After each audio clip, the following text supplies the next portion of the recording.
Mo travel na pud ta mga palangga to San Francisco, not California, but Agusan del Sur.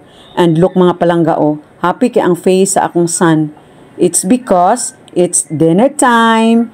Lagi mga palangga pa sa kao na gani, happy na gina siya kaayo. So from Ascat mga palangga, Bunawan City, Agusan del Sur, I think mga less than 1 hour or 1 hour baka ha, ang atong travel para moabot ta dito sa San Francisco, not California, Agusan del Sur. So dito mi mag-dinner date mga palangga kay kanang para inig-uli na mo sa balay, matulog na lang mga palangga because it's a long day nga na-drain gyud ang among mga energy mga palangga tungod sa burn out na timing man pod nga sa among circuit assembly ning burn out pod siya.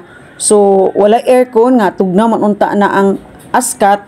So mo nang igang kaayo. And now, here na mga palangga ni anata sa Sangyup Korean restaurant. So musulod na ta diri karon no para maka-order na ta kay kini akong son excited na gid siya kay matud pa niya gigutom na gid siya kaayo mga palangga. So ni anata sa sulod mga palangga ang akong my babes nag-process siya sa among order. Ug niya na naka-plaster na akong son mga palangga ug akong my babes. And waiting na lang mi sa pag-serve sa order mga palangga. O niya na mga palangga ang atong mo serve na to karon plaster na niya para makaluto-luto na ta mga palangga.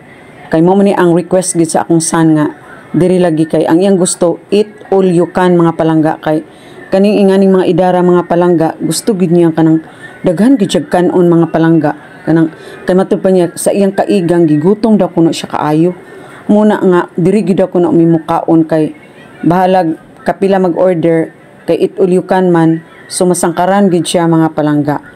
So tanawa nagluto-luto na ang duha palangga so excited na kay ni sila mukaon karon hinikaluto sa ilang mga niluto. And kami mga palangga, ako may tig video mga palangga. So nga akong daughter pod ang nagluto pod sa among pagkaon mga palangga. Nya nasuko gani siya mga palangga kay sige ra daw ko kuno kog kaon nya sige ra siya gluto wa na daw kuno siya kakaon. Moto nga ako na lang pod siyang gipulihan mga palangga og luto-luto. Og tanawon ning duha na busy na kaya isla sa ilang niluto ay diri mga palangga grabe. Way undang ni ilang duha mga pagluto-luto mga palangga, lupig kaayo mi. So kaming duha sa akong daughter kay gamay ra ba tag kinaon mga babae. So alkansi gid mi sa among eat all you can. Pero kaning duha mga palangga tanawa. Halagang niluto ay mga palangga. So di gid alkansi ang ilang eat all you can mga palangga kay wa may undang nga mga niluto ay mga palangga. So kami tanawa gitindugan na sa akong daughter mga palangga kay naninood gid siya ako tigkaon ako mga palangga kay mao gini akong role palangga sa life kay ako ba yung my babes ag tigluto sa among balay mga palangga. So naanad po ko nga adto mig mga restaurant ako tigkaon ako mga palangga sa ilang mga gi-serve kay sila man ang magluto-luto mga palangga. So enjoy kay akong son mga palangga no. Aw kami ding tanan mga palangga. Super enjoy. Thank you for watching mga palangga and follow for more.